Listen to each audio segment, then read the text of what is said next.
What is up, guys? Welcome to the best Fizz guide you will ever find on internet. Now, why do I say this is the best Fizz guide? Well, first reason is because I'm using Conqueror instead of the standard Electrocute or in some cases Dark Harvest. And also because you can actually use this build path and the runes that I'm using in this game to climb from low elo to a very high elo. Now, if you take a look at the rune page, I'm using Conqueror with standard ADC build, and in the secondary I'm using Domination. Now I'll explain everything in detail, why I'm using the runes that I'm using and why I'm taking the items that I'm taking. So with that, let's jump into the video. Now let's talk about Fizz for a bit. Now Fizz is in a really good spot right now. I won't say he's in the best spot in League of Legends, but he's in a really good spot. At least he's in a better place than he was back in the days before his rework. I made Fizz in 2017 and I've been playing him since then. After that, I made quite a lot of champions, but none come even close to Fizz. Earlier what used to happen was, before the Fizz second rework, he had to charge his W to actually maximize the benefits from the active of W.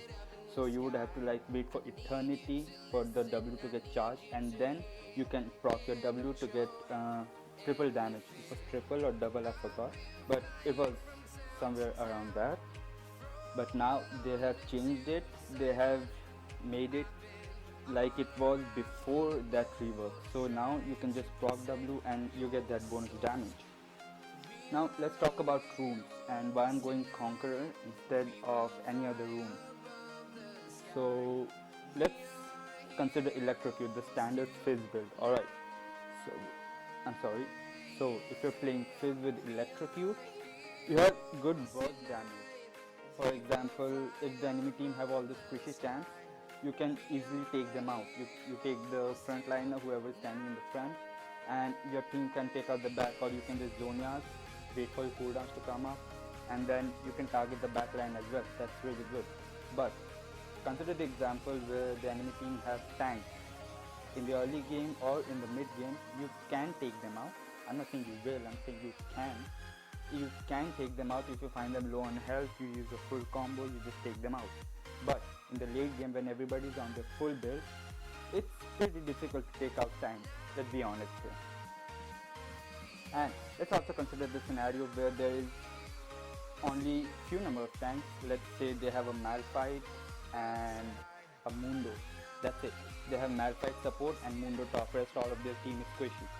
But their AD carry is super fed. Now if you want to target Fizz, if you want to target their AD carry with Fizz, I'm sorry for that. If you want to target their AD carry from Fizz, it's gonna be a bit difficult because their AD carry is super fast, so she's always gonna be behind their support, which is Malphite, and he's going tank. And Fizz's ultimate is a single line damage. You have to align it with the target for it to land. And if by mistake you land it on some tank, it is pretty useless because they won't take much damage. They are full tank, and you will just waste all of your abilities, and you might as well die. Now let's talk about Conqueror and this build. So the key to this build and this rune path that I've taken is healing. You heal a lot, and also bonus AP that you get. Alright, now let me explain you the build path. First let's talk about Conqueror. Now Conqueror stacks up, and for melee champions it gives you 2 stacks for every 1 auto attack against champions, right? So why am I taking Conqueror on Fizz? First of all, it's really easy to proc Conqueror, and you can get at least 4 stacks in 1 second. The combo that you use for this is you Q onto a target, you auto attack, you use your W and you use another auto attack. Oh sorry, you can actually get 6 because after Q you do 1 auto attack, W also counts as 1 auto attack, and then an auto attack after W. So, and then you can just auto attack, stand and auto attack them, and if they try to use any CC on you, you can just E over that and keep on auto attacking. The second most important feature for this build is attack speed. You want to take the alacrity in the legend path, that will give you attack speed, that will give you scaling attack speed over the game. Alright, that is for the primary part, and for the secondary part, I'm going for sudden impact and Ravenous Hunter. Sudden impact because Fizz always initiates a fight with his Q, and Ravenous Hunter is because you get a lot of healing. Now let's talk about this build. The key to this build is healing, as I've told you before. Have I? I forgot. Anyway, the key to this build is healing. You heal a lot. Now look at this. You get healing from Conqueror. You get healing from Ravenous Hunter. And when I'll be talking about the items that you'll be taking, you'll be getting healing from Hextech Gunblade as well.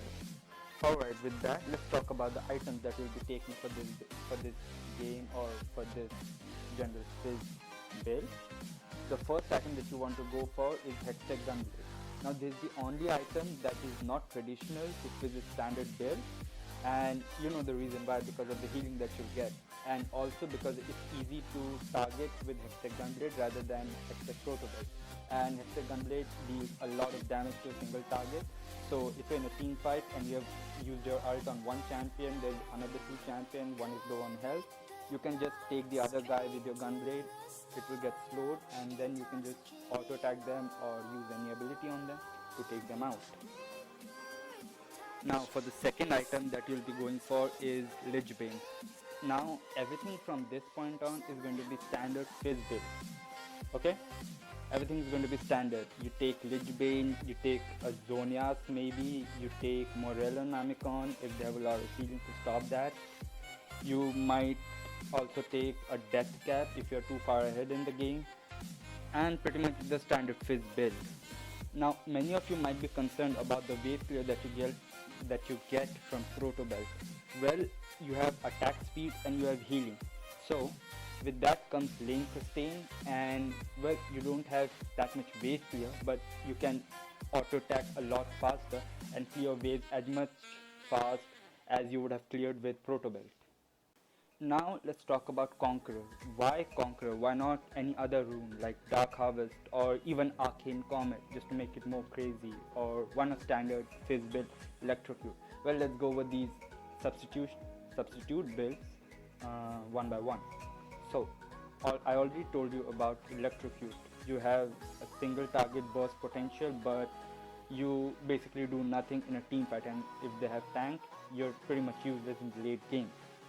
Now, I told you about Arcane Comet, but that was just a joke.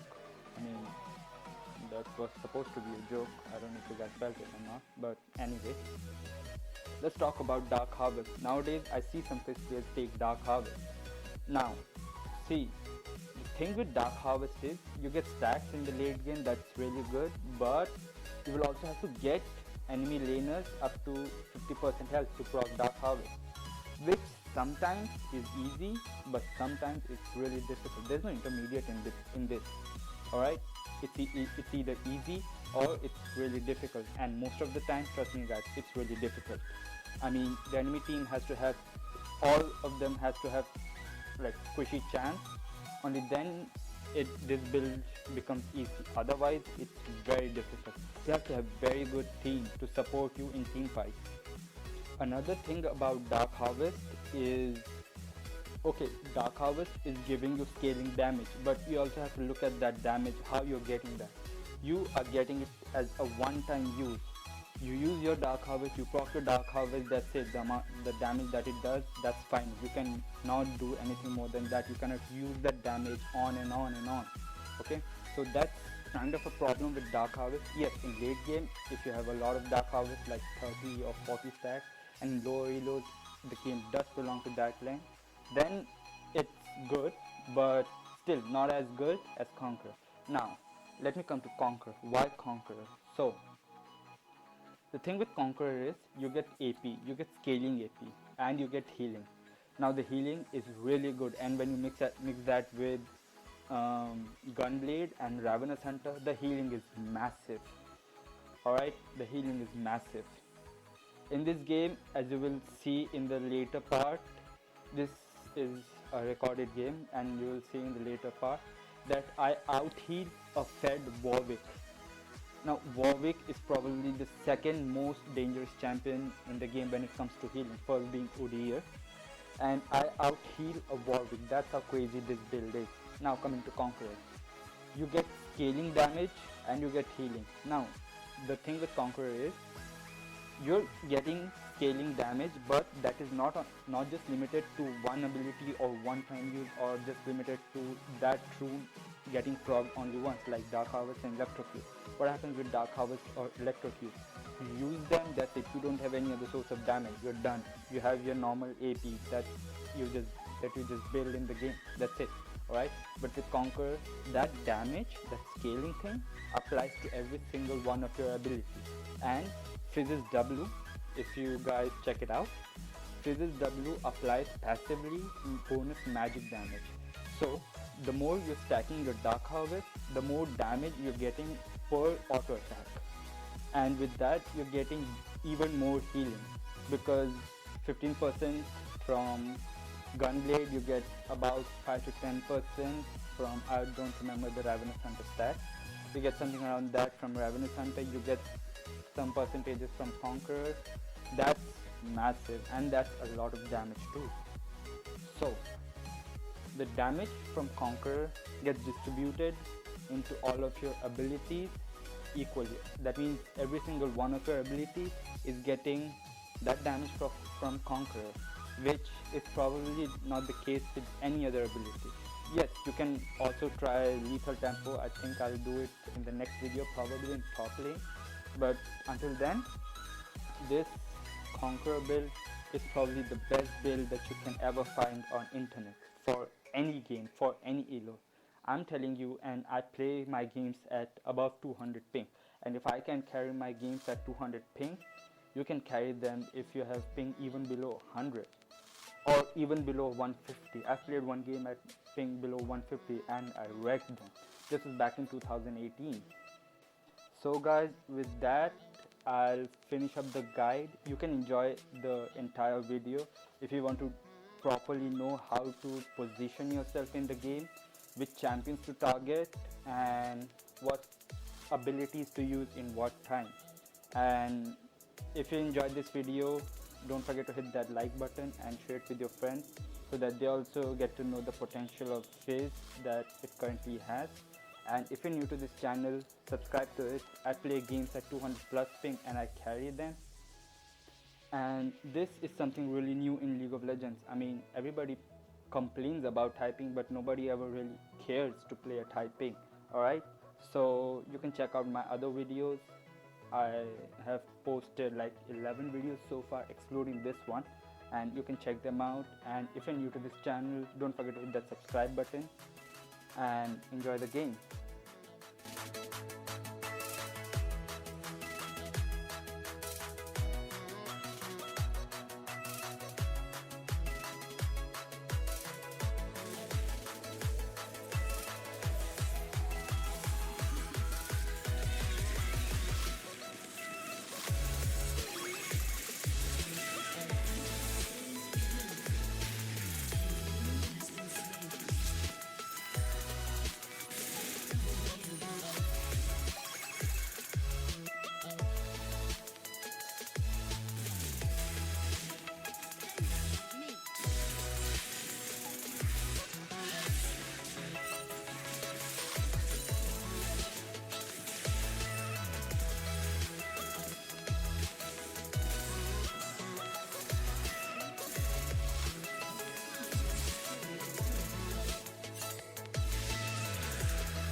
has been slain.